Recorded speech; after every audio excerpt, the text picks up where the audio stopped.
صلاة الله سلام الله. Assalamualaikum warahmatullahi wabarakatuh.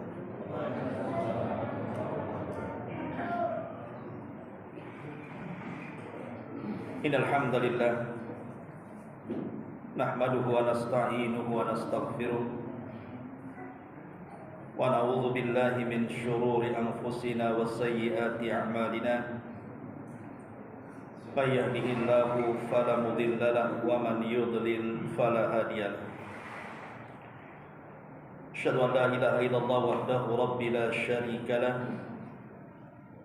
wa asyhadu anna Muhammadan abduhu wa rasuluhu alladzi la nabiyya ba'dah. Wa qala Allah azza wa jalla ya ayyuhalladzina amanu taqullaha haqqa tuqatih wa la tamutunna illa wa antum muslimun.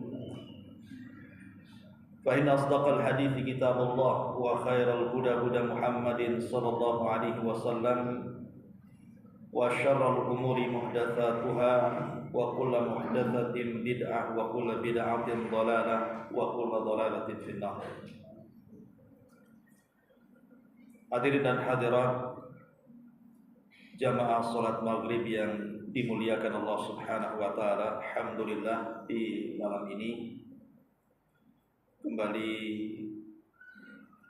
bisa bermuajahah di tempat yang insyaallah diberkahi Allah Subhanahu wa taala. Salawat dan juga salam tentunya kita hadiahkan kepada Rasul kita Nabi besar Muhammad sallallahu alaihi wa alihi wasallam. Pembahasan di malam hari ini sebagaimana yang sudah tersebar bicara tentang orang-orang yang akan mendapatkan cahaya baik di dunia, di dalam kuburan, atau mungkin kelak pada hari ketika kita menghadap Allah Subhanahu wa taala pada hari kiamat. Bicara tentang cahaya, dalam bahasa Arab cahaya itu an-nur. Syekh Shalih Al-Fauzan hafizahullah ta'ala, beliau mengatakan bahwa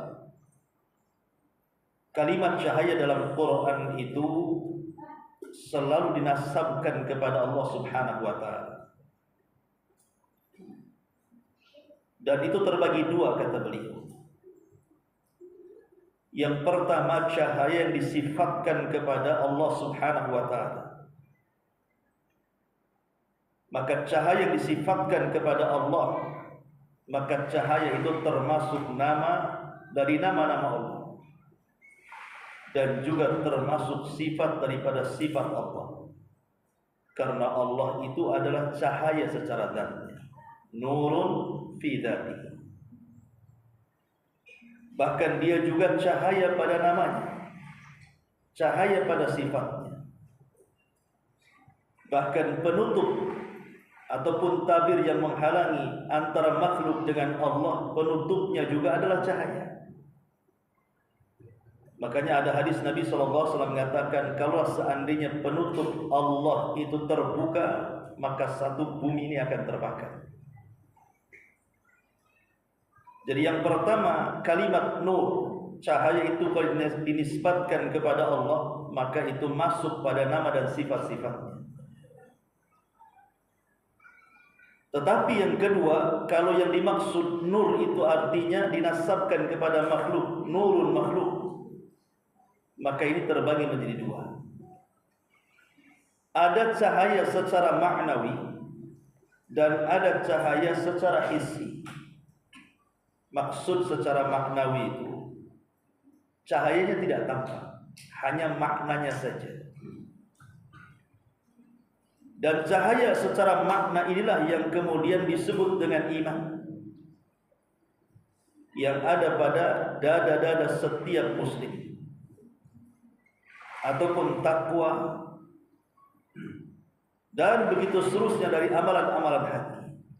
Itu disebut cahaya manusia atau cahaya pada makhluk yang sifatnya maknawi. Tapi kalau yang sifatnya hissi, maksudnya bisa dilihat cahaya itu, ma'ruf, seperti cahaya matahari, cahaya bulan, cahaya bintang, cahaya lampu, dan begitu seterusnya. Tapi walaupun demikian, kata Syekh Abu Bakar Jabir Al-Jazairi rahimahullahu ta'ala, semua cahaya baik yang bersifat maknawi ataupun hissi, semuanya adalah pemberian dari Allah Subhanahu wa ta'ala. Manusia tidak bisa menciptakan cahaya. Ma'asyiral muslimin wal muslimat rahimani wa rahimakumullah. Menariknya adalah cahaya yang Allah Subhanahu wa ta'ala berikan kepada orang-orang yang beriman terkadang ditampakkan di dunia sebelum kematian. Baik ditampakkan dalam hatinya, baik ditampakkan dalam wajahnya, baik ditampakkan dalam akhlaknya dan begitu seterusnya, atau kelak setelah kematian. Adapun yang ditampakkan cahaya dalam hati seorang mukmin, maka itu dilihat dari bagaimana orang itu mencintai Allah Subhanahu wa ta'ala, mengagungkan, dilihat dari banyak zikirnya, dilihat daripada menjauhnya dia dari maksiat kepada Allah Subhanahu wa ta'ala, atau dilihat dari banyaknya ketaatan dia, sebagaimana disebutkan oleh Al-Allamah As-Sa'di, guru daripada Syekh Utsaimin rahimahullahu ta'ala, pengarang tafsir Kalimur Rahman. Dia mengatakan, wa hadzal nur alladhi yakunu fil qalbi huwa alladhi yamna'ul 'abdu min irtikabil fawahish. Maka cahaya yang Allah Subhanahu wa ta'ala masukkan pada hati seorang mukmin terlihat ketika seorang mukmin itu betul-betul menjauh dari perbuatan-perbuatan kemaksiatan kepada Allah. Itu yang pertama. Yang kedua juga terlihat dari kuwatul firasyah. Jadi kalau hati kita ini bercahaya, maksudnya bercahaya itu karena dipenuhi dengan kecintaan kepada Allah, banyaknya berzikir kepada Allah, kemudian hatinya mendorong untuk tidak bermaksiat kepada Allah dan mendorong untuk memperbanyak ketaatan kepada Allah dan juga ibadah. Maka biasanya orang-orang yang seperti ini akan memiliki kekuatan firasat. Kekuatan firasat. Maksudnya apa kekuatan firasat? Maksudnya orang kalau lebih dekat kepada Allah Subhanahu wa ta'ala, maka dia bisa menilai orang. Biasanya orang itu bisa menilai orang. Orang ini seperti ini, orang ini seperti itu. Ini karena firasat. Dan saya kira antum bisa rasakan ketika antum dulu sebelum hijrah mengenal sunnah, kemudian sekarang sudah hijrah mengenal sunnah, apalagi sudah lama mengaji, hadir di majelis ta'lim. Biasanya lihat orang saja kita sudah bisa nilai. Ini orang ini nampaknya ikut acara ini, gitu ya. Orang ini nampaknya baru tengok bajunya saja itu bukan orang kita. Langsung dia gini. Kok bisa? Dan biasanya benar pula dia ngomong gitu. Atau umpamanya ada orang yang bicara menyimpang dari Islam dengan hujah-hujahnya, kita bisa menilai ini nggak beres pendalilannya. Ini pasti salah ini. Nggak masuk di akal atau apa kan itu. Ini menyelisih sunnah dan begitu seterusnya. Padahal berdalil dia. Itu karena kekuatan firasat ya. Kalau hati itu sudah bercahaya, dipenuhi dengan iman, takwa dan yang semacamnya, maka Allah berikan kekuatan firasat sehingga kita bisa mempertahankan kebenaran. Dan ini luar biasa ya. Makanya mintalah cahaya kepada Allah Subhanahu wa ta'ala. Ma'asyiral muslimin wal muslimat rahimani wa rahimakumullah. Atau terkadang cahaya itu terlihat dari wajahnya. Abdullah bin Abbas radhiyallahu anhu mengatakan, "Inna lil hasanati diya'un fil wajhi." Kata Abdullah ibn Abbas radhiyallahu anhu mengatakan, sesungguhnya kebaikan-kebaikan yang dilakukan manusia itu terkadang terpancar cahaya di wajahnya. Bahkan Imam Nawawi, beliau mengatakan ketika memberikan catatan kepada kalimat as-salatu nur, salat itu cahaya. Apa kata Imam Nawawi? Beliau mengatakan kila ma'nahu annaha takunu nuran zahiran ala wajhi yaumal qiyamah wa yakunu fid dunya aidha ala wajhihi al-baha. Kata Imam Nawawi rahimahullahu taala, ketika Allah mengatakan salat itu adalah cahaya, jadi orang yang senantiasa menjaga salat maka akan diberikan cahaya pada wajahnya. Maksudnya kata Imam Nawawi, boleh jadi cahaya itu secara zahir nampak di wajahnya, tapi kelak pada hari kiamat. Tetapi tidak mustahil cahaya itu ditampakkan di dunia dengan kebersihan wajah. Karena orang salat itu suka berwudu, apalagi dia rajin, bukan hanya sholat wajib, sholat sunnah, ya apa enggak bersih itu wajah dia.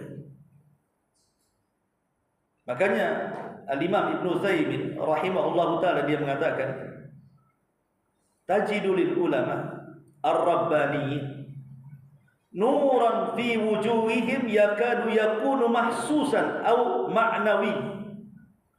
Kata Syekh Utsaimin rahimahullahu ta'ala mengatakan, terkadang engkau mendapatkan banyak para ulama yang mereka betul-betul ulama rabbani, ulama-ulama yang mentarbiah umat, bukan ulama-ulama sultan yang hanya dekat dengan pemerintah kemudian menjelat pemerintah, atau ulama umat yang dakwahnya cenderung mengikuti umat saja, tapi betul-betul ulama rabbani yang mentarbiah umat.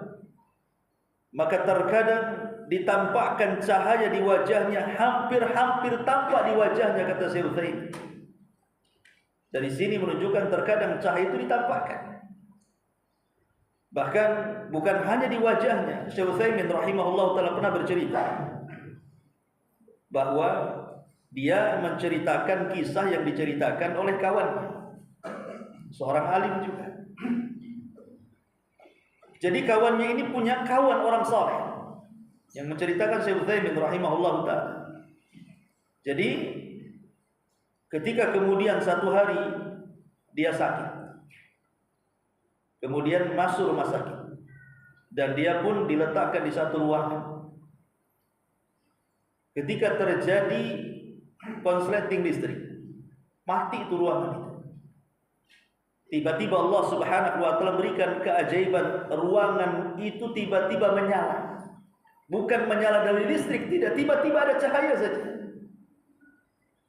Maka beliau mengatakan, boleh jadi itu sebuah karamah, sebuah karamah dari orang saleh, dan mujizatkan itu para nabi. Karena ini pun terjadi kepada di zaman sahabat. Dulu ada seorang sahabat namanya Usaid ibn Hudzair. Usaid ibn Hudzair dan Abbad ibn Bishr. Usaid ibn Hudzair dan Abbad ibn Bishr ini satu hari dia safar, tiba-tiba tersesat masuk pada kegelapan. Maka berdoalah keduanya kepada Allah subhanahu wa ta'ala agar diselamatkan.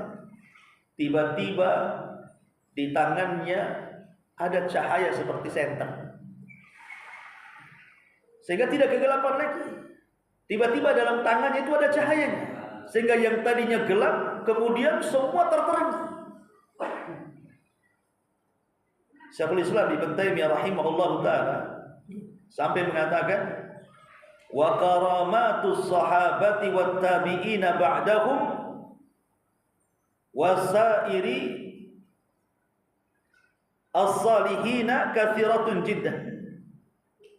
Kata Syekhul Islam Ibnu Taimiyah, dia mengatakan, adapun karamah para sahabat dan karamah para tabi'in setelah mereka dan seluruh ulama-ulama yang saleh itu banyak sekali. Kemudian beliau mencontohkan tentang kisahnya siapa? Usaid ibn Hudzair dan Abbad ibn Bishr yang ketika berjalan di tengah malam tiba-tiba di tangannya muncul cahaya. Dan itu terjadi kepada seorang sahabat namanya Tufail ibn Amr ad-Dawsi. Ada seorang sahabat namanya Tufail Ibn Amr Ad-Dawsi radhiyallahu anhu, yang di tangannya Abu Hurairah masuk Islam. Abu Hurairah masuk Islam itu di tangan Tufail Ibn Amr Ad-Dawsi. Dia seorang tokoh Daus. Ketika Tufail Ibn Amr Ad-Dawsi ini masuk Islam, kemudian berdakwah kepada kaumnya, tidak ada satupun kaumnya yang menerimanya. Akhirnya dia mengadu kepada Nabi SAW. Kemudian dia mengatakan, "Ya Rasul, berikanlah tanda-tanda kepadaku supaya kaumku mudah menerima dakwahku." Maka Rasul mengatakan, "Idhab fasayatika ayatun minallah." Kalau begitu pergilah, pulanglah kepada kaum, berdakwahlah di sana, akan datang tanda-tanda kuasa Allah kepadamu. Akhirnya di tengah jalan tiba-tiba ada cahaya di tangannya. Di jidatnya. Awalnya di jidatnya dulu. Di sini ada cahaya. Antum tahu kayak lampu orang cari kodok tuh. Taruh di sini. Kayak cahaya seperti itu. Jadi dia mengatakan, "Ya Rabb, ini kalau kaumku tahu dahiku bercahaya, akan memfitnah mereka.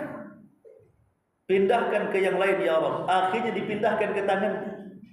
Cahaya itu dipindahkan ke tangan. Jadi kalau gelap tinggal gini aja, center.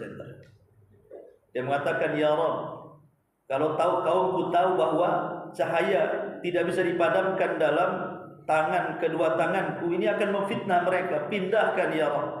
Akhirnya dipindahkan ke mulutnya. Kalau ngomong bersilau-silau. Dengan sebab itu kaumnya masuk Islam. Termasuk Abu Hurairah radhiyallahu. Tufail Ibn Amr Ad-Dawsi, dan itu karamah. Tapi Syekhul Islam Ibn Taimiyah mengatakan, bukan berarti seorang wali dari wali-wali Allah yang diberikan karamah lebih mulia dibandingkan wali-wali Allah yang tidak diberikan karamah. Tidak. Sahabat banyak yang tidak diberikan karamah. Kemudian tabi'in ada juga yang diberikan karamah. Tapi apakah tabi'in yang diberikan karamah lebih mulia dibandingkan sahabat yang tidak diberikan karamah? Ya tidak bisa. Karena sepakat ulama sahabat lebih mulia dibandingkan para tabi'in, mau punya karamah ataupun tidak. Ma'asyiral muslimin yang dimuliakan Allah Subhanahu wa taala. Jadi terkadang cahaya itu ditampakkan, bukan hanya dalam badan kita tapi di sekeliling kita. Itu di dunia dan di akhirat ataupun setelah kematian, ba'dal maut. Maka Syekh Utsaimin rahimahullahu taala mengatakan, "Wa nuran aidan fil qabri. Fa innal insana idza kana mu'minan ja'alana Allahu atau ja'alna minhum yufsah lahu fi qabrihi madal basarihi." Kata Syekh Utsaimin rahimahullah taala mengatakan, dan cahaya itu juga terkadang Allah masukkan ke dalam kuburannya.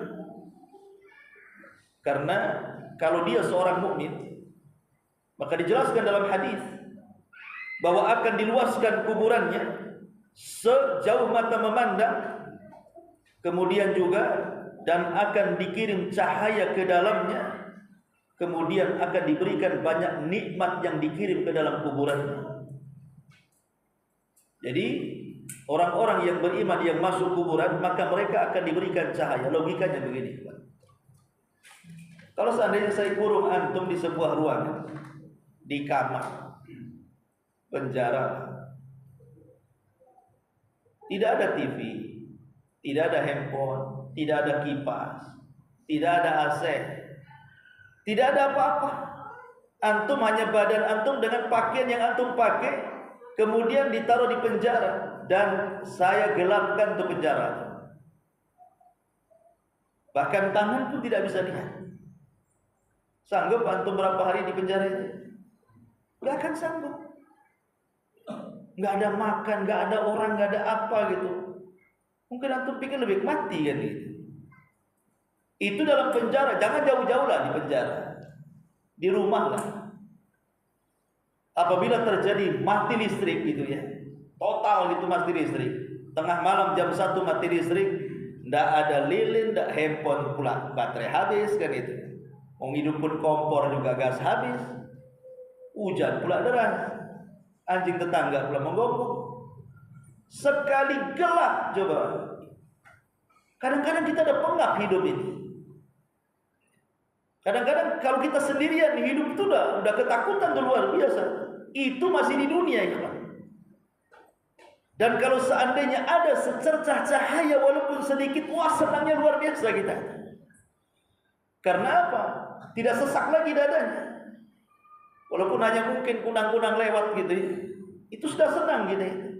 Coba antum pikirkan macam mana kalau masuk ke dalam kubur yang sudah jelas nggak ada listrik di kuburan itu. PLN nggak masuk juga meterannya ke situ. Di kuburan tuh nggak ada kawan, nggak ada makan, nggak ada minum, nggak ada apa-apa. Karena ketika antum dikuburkan pun ya handphone juga ikut masuk kuburan kan. Nggak ada yang masuk kuburan coba.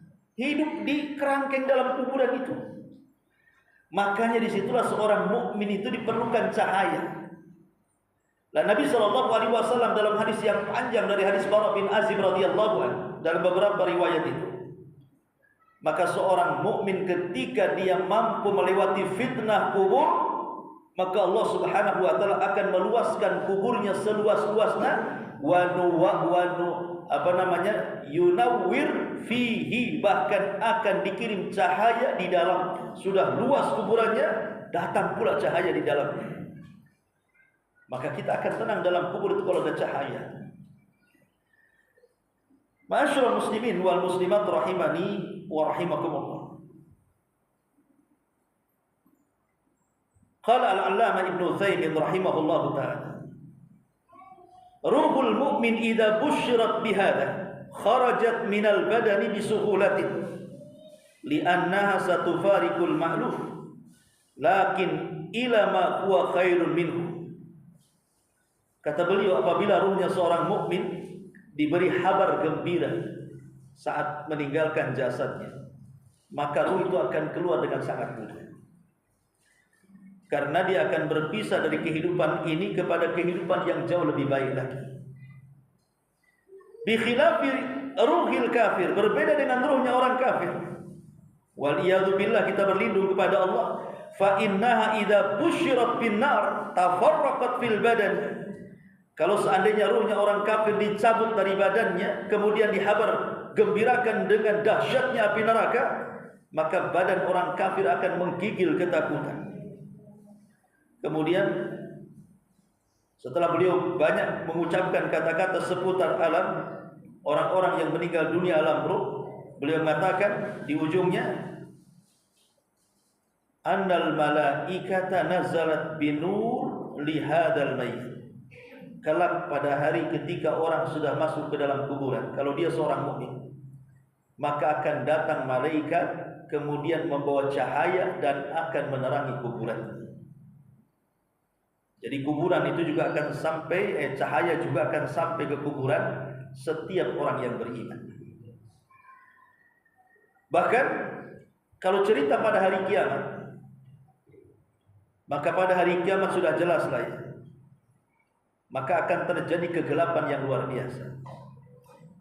Antara jarak arasat tempat dia berkumpul atau disebut dengan padang mahsyar dengan titian itu terjadi kegelapan yang luar biasa. Dan di situ kita perlu cahaya untuk melangkah supaya mampu mendekati titian itu. Sebab kalau seandainya kita berjalan dalam kegelapan, bisa saja kemudian terjerambab ke dalam jahanam. Karena jembatan itu kan berada di atas jahanam masalahnya. Dan disitulah kita memerlukan cahaya. Makanya Allah Subhanahu wa taala mengatakan dalam surah Al-Hadid ayat 12 dan 13 itu, yauma taral mu'minina wal mu'minat yas'a nuruhum baina aydihim wa bi aymanihim bushrakumul yawma jannatin tajri min tahtihal anhar khalidina fiha dzalika huwal fawzul adzim. Yauma yaqulul munafiquna wal munafiqati lil ladzina amanu unzuruna naqtabis min nurikum qila irji'u wara'akum faltamisu nuran fadhuriba bainahum bisurin lahu babun batinuhu fihi rahmah wa zahiruhu min qibalihil adzab. Allah Subhanahu wa taala mengatakan di sini, pada hari ketika kamu melihat orang-orang yang beriman, baik laki-laki atau perempuan itu, sedangkan cahaya mereka sangat bersinar di hadapan mereka dan di sebelah kanan mereka. Jadi orang-orang yang beriman akan diberikan cahaya di depannya. Cobalah kalau antum melangkah ke depan, otomatis kita perlu cahaya di depan kan. Makanya kalau kita naik mobil, naik motor kan cahaya nyorot ke depan supaya kita bisa melangkah ke depan. Lah orang-orang yang beriman kata Allah, cahaya dari depan itu sangat terang sekali. Kemudian sebelah kanannya juga sama.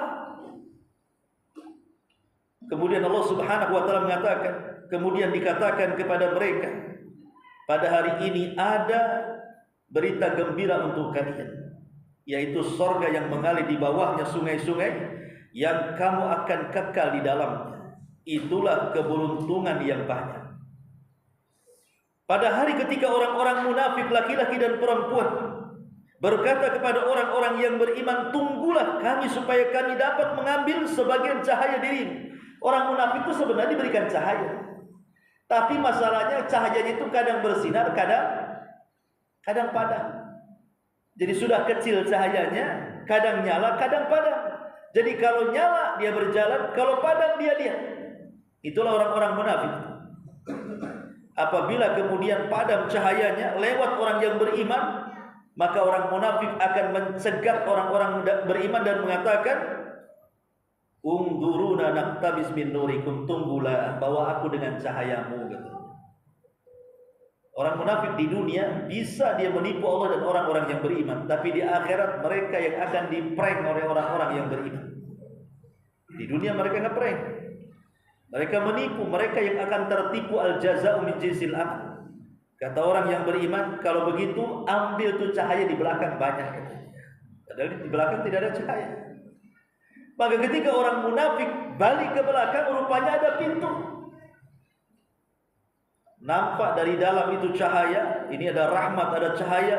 Padahal zahirnya itu adab. Kalau pintu dibuka itu langsung terjun ke jahanam. Ditipu sama orang yang beriman. Maka orang-orang munafik ketika mereka menipu orang-orang yang beriman di dunia, Allah tipu balik kelak di akhirat. Sebagaimana ketika orang-orang kafir mentertawakan kita di dunia, kalau kita yang mentertawakan mereka di akhirat. Mereka mentertawakan kita hanya sebatas umur dunia, ikhwan, tapi kita mentertawakan mereka selama-lamanya, karena kita tinggal di surga tidak akan ada matinya. Biarkan mereka mentertawakan kita. Seperti dulu ada yang viral itu siapa? Pendeta siapa? Yang menghina sholat, menghina zakat. Siapa yang tahu yang viral? Ya wajar saja umat Islam itu ibadahnya berat, sholatnya sampai berjam-jam, sampai nekuk-nekuk kaki. Oh, zakatnya saja 2,5%. Kami 10%, makanya ibadahnya duduk-duduk. Wah, tertawa. Coba. Itu kan menghina namanya. Silahkan kalian tertawa. Di dunia kalian tertawa, silahkan. Tapi di akhirat balikan kita yang mentertawai kalian. Sebagaimana orang-orang munafik di dunia kalian menipu kita, Allah dan orang-orang yang beriman. Di akhirat kami tipu kalian di jembatan nanti. Ma'asyiral muslimin wal muslimat rahimani wa rahimakumullah. Tentu cahaya yang paling ajaib adalah di surga. Karena cahaya di surga itu tidak akan pernah padam. Ulama mengatakan sebagaimana dinukilkan dari Imam Al-Qurtubi rahimahullahu taala, dia mengatakan, "Laisa fil jannati lailun wala nahar." Di surga itu tidak ada siang, tidak ada malam. Tidak ada siang, tidak ada malam di sana. Wa innamahum fi nurin daimin abada. Tapi di surga itu mereka berada di atas cahaya dan terus cahaya yang abadi dan selama-lamanya, tidak pernah gelap. Kemudian wa innama ya'rifuna miqdaral laili bi irkha'il hijabi wa ighlaqil abwab. Yang membedakan siang malam itu hanyalah gorden istana. Kalau ditutup gelap, kalau dibuka terang. Artinya di surga itu tidak ada siang, tidak ada malam, karena terang dari cahaya arsy Allah Subhanahu wa taala. Makanya kemudian ketika Allah Subhanahu wa taala berfirman dalam surah Maryam 63, "Walakum rizquhum fiha bukratan wa 'ashiyya," tilkal jannah allati nurithu min ibadina man kana taqiyya. Dan bagi mereka rizki mereka dalam sorga itu bukratan wa asiyya. Setiap saat, tidak pagi, tidak siang, tidak petang, tidak malam, rizki mereka melimpah. Artinya ini pun disyaratkan bahwa tidak ada siang, tidak ada malam, kata ulama tafsir. Dan mereka hanya diliputi dengan cahaya dan cahaya. Artinya tidak pernah padam. Ma'asyiral muslimin yang dimuliakan Allah Azza wa Jalla, karena memang di sorga tentu cahayanya juga akan disesuaikan dengan kenikmatan. Kalau di dunia matahari tidak tenggelam kan susah kita.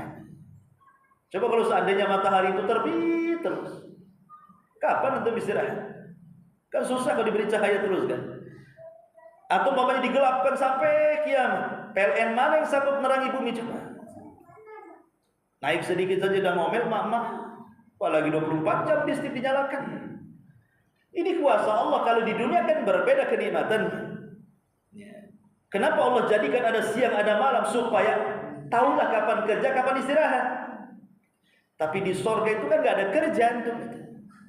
Gak ada orang ke PT di sorga. Kerjanya ya semua kenikmatan, tidak ada yang melelahkan. Nah ini namanya pembagian cahaya dan macam-macam cahaya.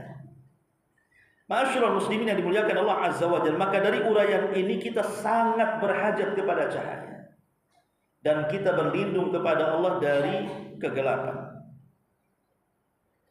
Di antara rahmat yang Allah Subhanahu wa taala anugerahkan kepada kita adalah dengan diutusnya seorang nabi kepada kita yang mengeluarkan kita dari kegelapan menuju cahaya. Ingat, cahaya yang terdapat dalam hati jauh lebih mulia dan lebih baik dibandingkan cahaya yang kita lihat hari ini dari bulan, bintang, matahari atau lampu atau yang semacamnya. Karena itulah yang membedakan antara orang yang beriman dan orang kafir. Kalau cahaya bulan, matahari, lampu ini bersyirikat, kita dengan orang kafir kan bersyirikat. Mereka juga dapat cahaya, kita juga dapat cahaya. Tapi cahaya hati ini tidak bisa berserikat. Cahaya hati ini hanya diberikan oleh Allah kepada orang-orang yang beriman. Makanya Allah Subhanahu wa taala mengatakan ketika berbicara tentang kisah Nabi Musa, Allah mengatakan wa laqad arsalna Musa bi ayatina an akhrij qaumaka minadh-dhulumati ila nur. Dan sungguh kami utus Musa dengan ayat-ayat kami agar keluar kepada kaummu dan mengeluarkan kaummu dari kegelapan menuju cahaya. Dan Allah juga mengatakan tentang Nabi kita Muhammad sallallahu alaihi wasallam, alif lam ra, kitabun anzalnahu ilaika litukhrijan nasa minadh-dhulumati ilan nur. Alif lam ra, Al-Quran adalah kitab yang kami turunkan kepadamu ya Muhammad untuk mengeluarkan manusia dari kegelapan menuju cahaya. Waktu ini muliakan Allah Subhanahu wa taala. Artinya bahwa Allah Subhanahu wa taala itu sangat ingin makhluk-makhluknya betul-betul mengejar cahaya, dan Allah akan berikan cahaya. Tapi kegelapan itu akan menyusahkan siapapun. Dan hakikat kegelapan itu adalah kekufuran, kesyirikan. Makanya dijelaskan oleh Syekh Saleh Ibnu Abdul Aziz Ibn Muhammad Al-Syekh, Mufti Saudi Arabia. Dia mengatakan kegelapan dalam Quran itu ada 4 macam. Kegelapan yang disebutkan dalam Quran itu ada 4 macam, dan disebutkan juga obatnya. Pertama, zulumatus syirki, kegelapan disebabkan karena kesyirikan. Yang kedua, zulumatul jahli, kegelapan disebabkan karena kejahilan.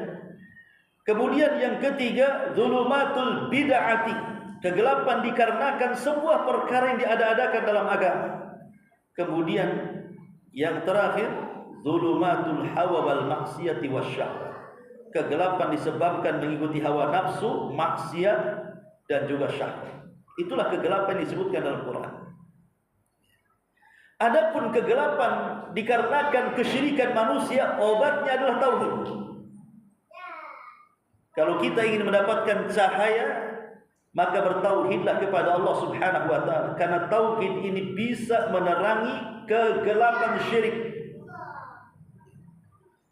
Kemudian yang kedua, kegelapan, kebodohan, kejahilan, maka obatnya adalah belajar. Obatnya hanyalah ilmu. Makanya ketika Imam Nafi menasihati Imam Syafi'i, apa kata Imam Waqi, apa? Bukan Nafi, Imam Waqi. Kata Imam Waqi, annal ilma nur wa nurullahi la yuhda lil 'asi.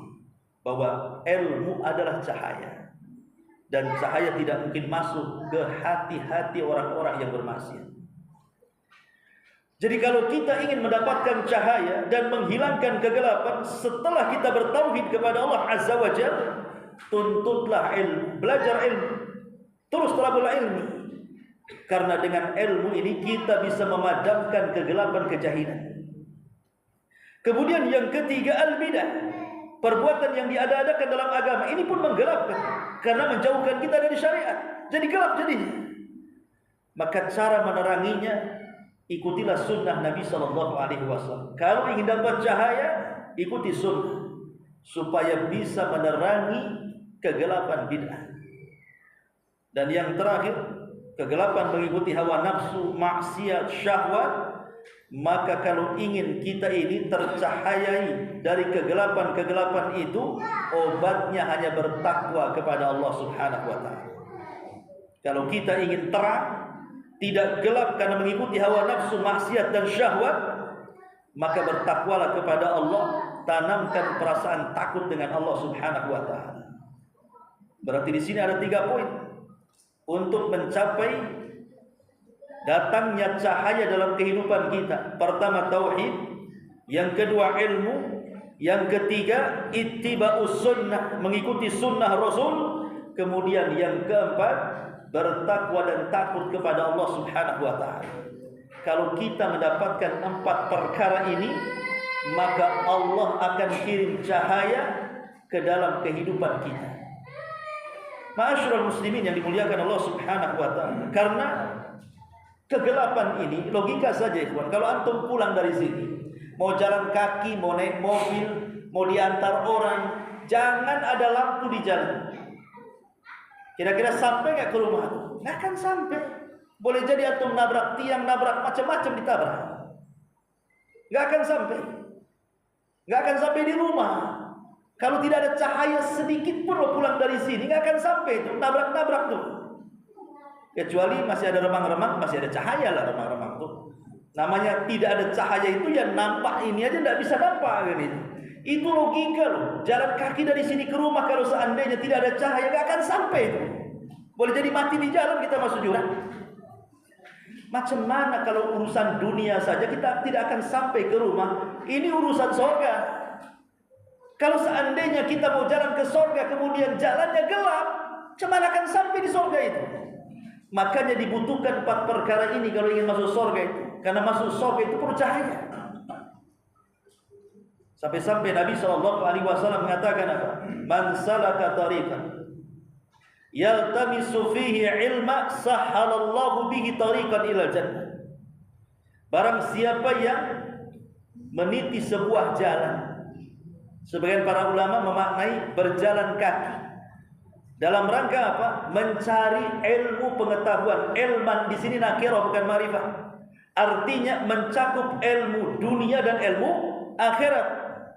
Tetapi yang dimaksud ilmu dunia di sini tidak akan berpahala secara zatnya, tetapi akan berpahala secara niatnya. Jadi kita ilmu dunia ini berpahala juga, tapi bukan zatnya. Beda kalau ilmu agama zatnya. Dia sudah zatnya saja sudah berpahala, apalagi niatnya. Tapi kalau ilmu dunia ini secara zatnya tidak berpahala. Yang berpahala itu niatnya. Antum niat jadi dokter itu apa? Saya ingin nolong orang, Ustaz. Nah, itulah berpahala. Niat dia yang berpahala. Kenapa kamu ini jadi tukang bangunan? Niat saya ingin membangun rumah fakir miskin. Pakai bayaran enggak? Enggak. Separuh lah, Ustaz.